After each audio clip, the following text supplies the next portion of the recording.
மாண்புமிகு பேரவைத் தலைவர் அவர்களே, மக்களே மக்களுக்காக மக்களால் நடத்தும் ஆட்சி மக்களாட்சி என்றார் அமெரிக்க முன்னாள் குடியரசுத் தலைவர் திரு ஆப்ரஹாம் லிங்கன்.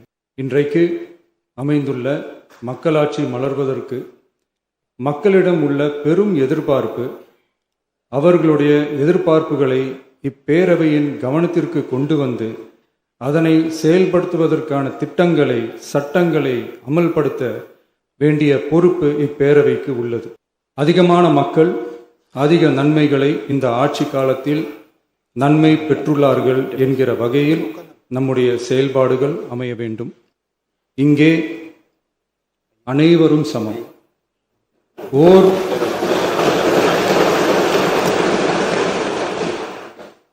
ஓர் உறுப்பினரை கொண்ட கட்சிகள் இங்கே இடம் பெற்றிருந்தாலும் அவர்களுடைய கருத்துகளுக்கும் அதிக எண்ணிக்கை பெற்ற தமிழக வெற்றிக் கழக உறுப்பினர்கள் தெரிவிக்கும் கருத்துகளுக்கும் சமமாகவே மதிப்பளிக்கப்பட்டு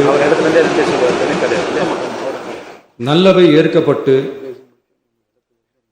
அல்லவை நிராகரிக்கப்பட்டு ஜனநாயகத்தின் இதயமாகவும் மூளையாகவும் இப்பேரவை செயல்பட வேண்டும்.